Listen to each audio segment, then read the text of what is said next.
अथ पंचदश अध्याय। नारद अंगिरस ऋषि चित्रकेतुर पासे आसी ज्ञान बुझाई कले शांत पंचदश रे वृत्तांत। श्री शुकवाच शुण सानंदे कुरुश्रेष्ठ से मृत पुत्र निकट शोकरे ज्ञान भ्रष्ट होई चित्रकेतु पड़िय छई। अंगिरा नारद ए दुई मिलिले तार पासे जाई उत्तम वाक्य मान कही बोधु अछंती राजा चाही।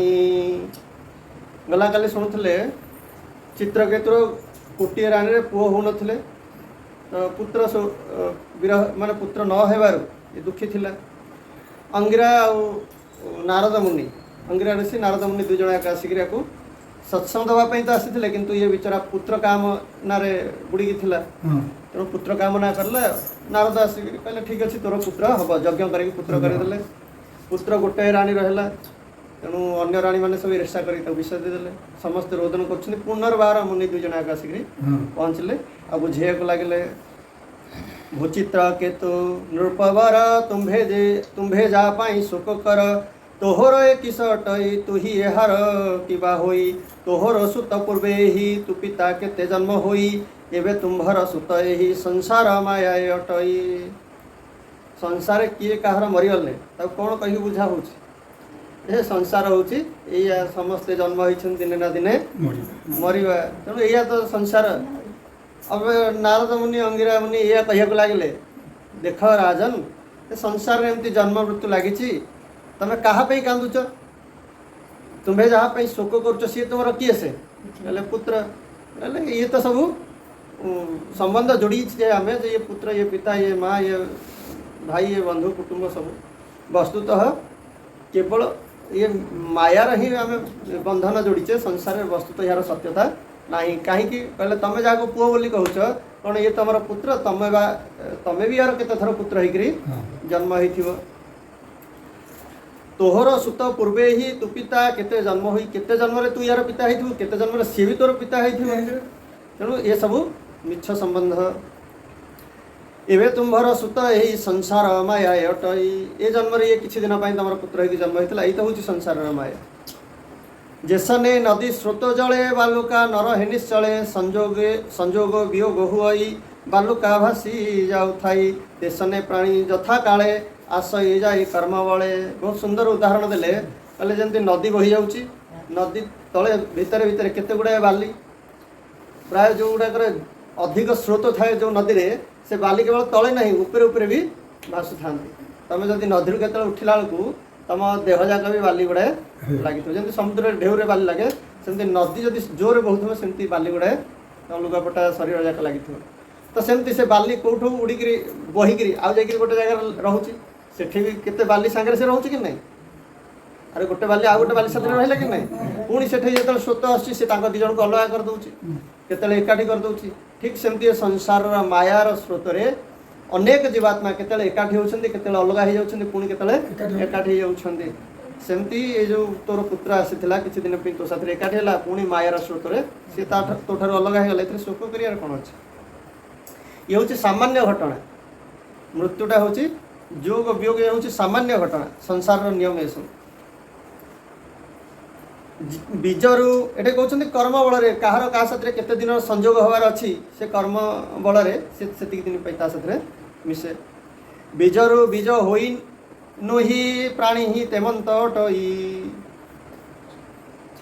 जमती गोटे मंजी वृक्ष होची पुणी मंजी होची से मंजी नष्ट हो जाऊँगी एमती ईश्वर माया जीवात्मा ठारू पुणी जीवात्मा सृष्टि होती पुणी जीवात्मा नष्ट हो जाऊँगी पुणी जीवात्मा सृष्टि होती ये सब चली। ईश्वर माया रे जगत उत्पत्ति नाश सर्वभूत आंभे वा तुम्भे आदि जेते चर चरंक सहिते जन्म मरण आग पछ हुई देख तु प्रत्यक्ष।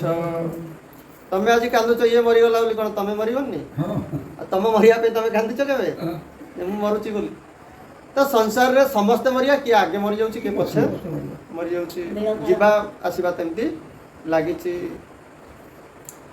भूतरे करीण ईश्वर जन्माई अखिल संसार प्रतिपालन करी पूर्ण हत करई तत्क्षण आयतनु हई काहारी बालक जेन्हे क्रीड़ा करी।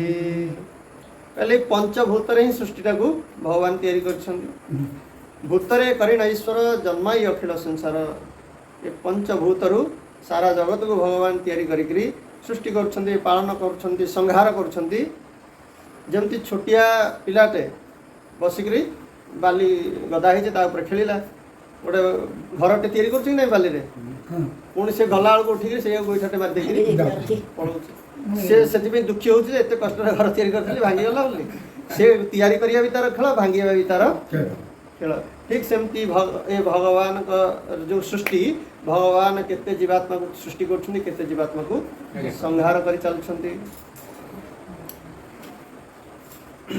देहरु देह होई जात राजन सुण एक चित बीजरु बीज जेन्हे जात आत्मारो निर्मित जगत आत्मा शरीर भिन्न करी पूर्वे जे विधाता विचारी हे मरु नाना द्रव्य जेन्हे जाति संज्ञारे करे भीर्ने कहते जमती बीजरु बीज सृष्टि होती सेमती देहरु देह भगवान सृष्टि करुछंती।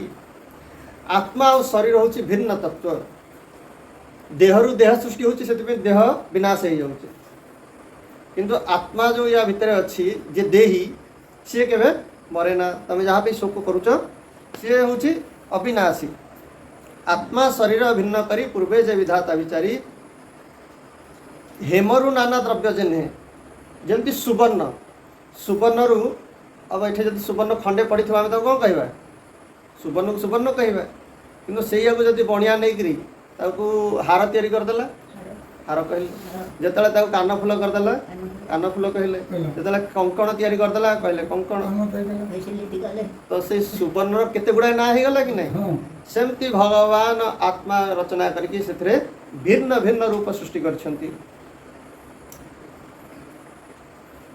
श्री शुकवाच कहबार तात्पर्य ए जगत में सब हूँ गोटाए तत्व तो हमें भी जहाँ पे कांदुच सी भी हूँ तमें तमें हूँ आत्मास्वरूप सी भी हूँ आत्मास्वरूप विभिन्न रूप से देखा जाऊँ किए नाश होगा किए सृष्टि होगा तत्व तो आम समस्ते एक स्वरूप आत्मस्वरूप।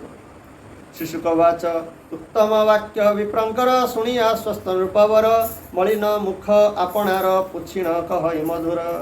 राजा एत सब प्रवचन शुणला पर टिके लुह पुछिला पुछिक धैर्य धारण करी कहया लगे चित्रकेतु वाच केतुंभे दुई महाजन अशेष ज्ञाने परिपूर्ण ज्ञानी मानं के तुम्भे वर अवधूत वेश तुम्भर। राजा चिन्ह पारानी माने दुई जन वेश परिवर्तन करी पचार तुम परिचय कौन अवधूत वेश किए तुम बुलुच स्वभावे गुप्त प्राय होई आसी जे अछ तुम्भे दुई विष्णुर दूत जेते लोके पृथ्वी रे भ्रमु थांती सुखे मोहर प्राय दुखी होई संसारे जेते बा अछई एहांक हित इच्छा करी से माने बुलंती बिहरी। आपण माने विष्णुकर भक्त नुहंती तो वैष्णव नुहंती तो कारण भगवानंकर जो माने भक्त से कौन प्रकार सांसारिक माइक दुख लागे ना त्रास करि पारे ना तुम्हें माने जो सुखी देखा अनुमान कर तुम विष्णुकर भक्त हो कारण तांको भक्त मैंने संसार आ किए सुखी एमती हो पार। अच्छा भगवान जो भक्त मैंने से भ्रमण करती सब कहीं भ्रमण करती कहले आमरी भाया दुखी मानकर दुख को दूर करने एमती मधुर मधुर प्रवचन शुणिक आम मानकर जो हृदय कष्ट को लाघव करने वैष्णव माने देश देशांतर भ्रमण करती सारा जगत को पवित्र करने मोर दुख दूर करने बोधे आपण आसी मोहर प्राय दुखी होई संसारे जेते बा छई एहांक हित इच्छा करी से माने बुलंती बिहरी। गौतम असी तदेवल कुमार वशिष्ठ कपिल मारकंड व्यास अंगिरा रोमस दत्त वेदशिरा दुर्वासा याज्ञवल्क्य मुनि जातु कन्या बादरायणी ऋतध्वज जय श्रुतदेव पंचशिख हिरण्य नाभ कौसल्य नारद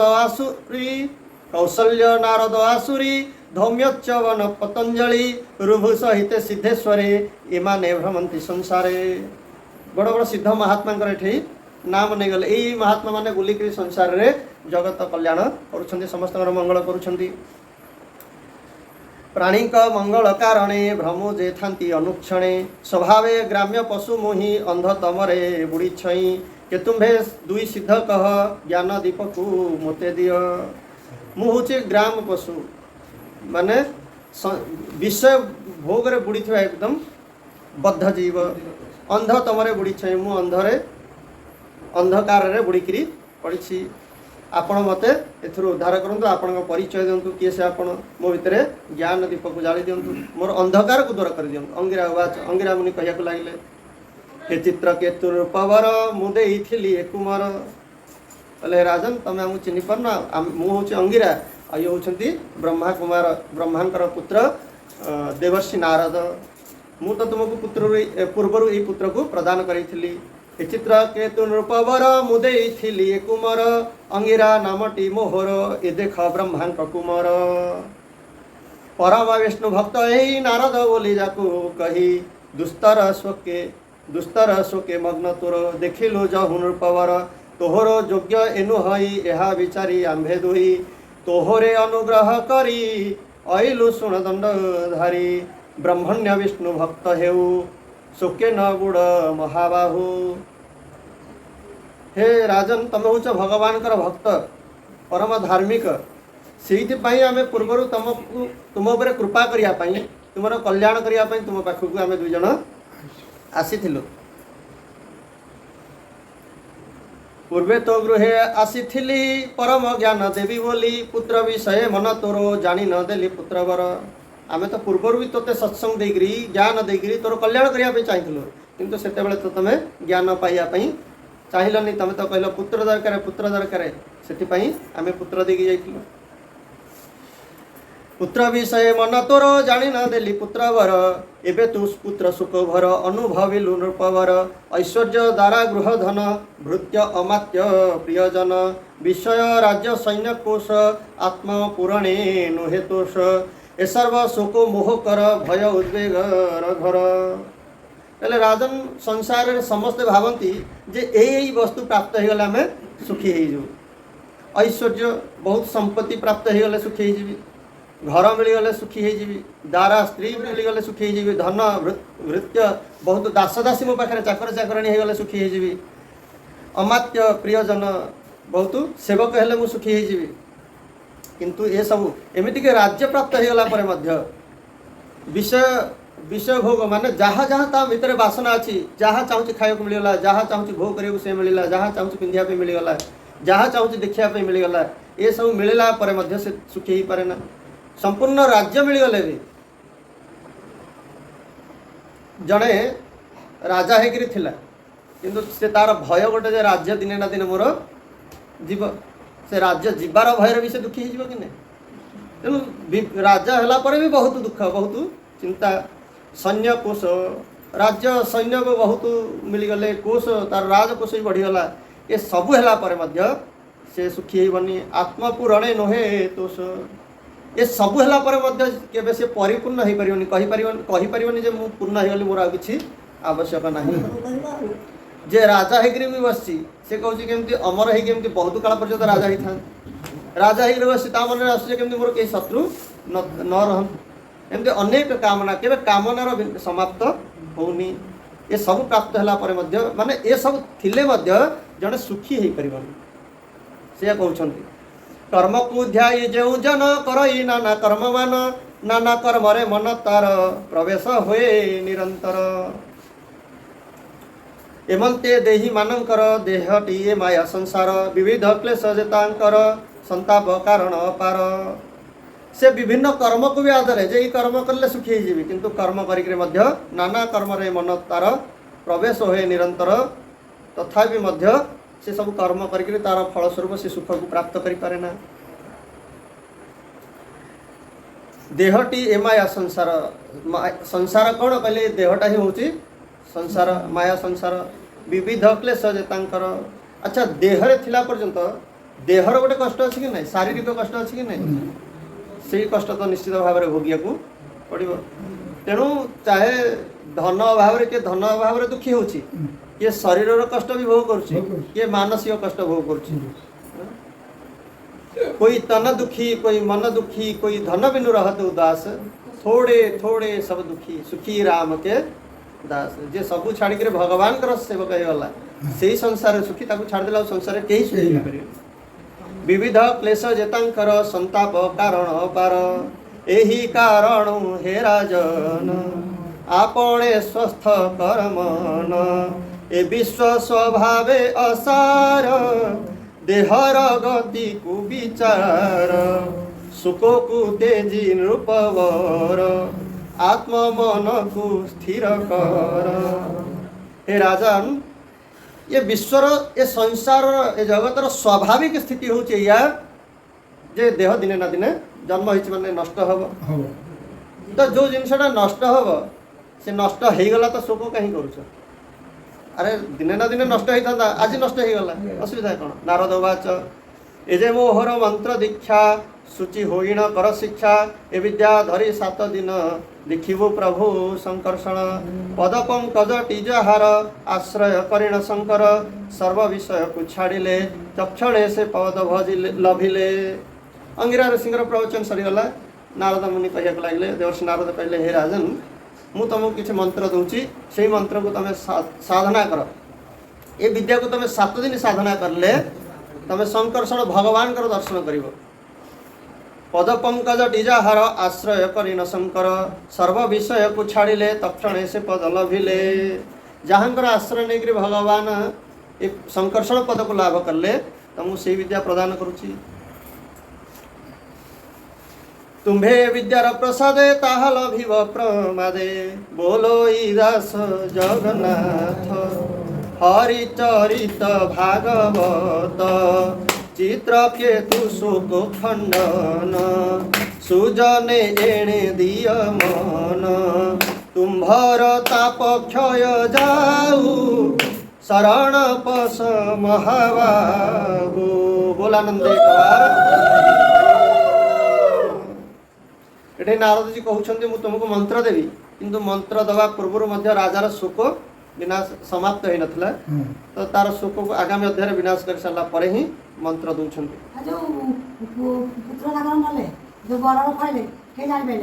से आगामी अध्याय जान से पुआ सी कह किए मत विष देला केमती है सब कथा शुणे। आ कहीं मैंने विष देले से कथा कि शुणे ता पूर्व जन्म कथा पुणी शुणे। 16 अध्याय हाँ काली शुणे, काली बहुत बढ़िया विषय अच्छे। काली संपूर्ण अध्यायटा शुणे शुणे दवा टिके।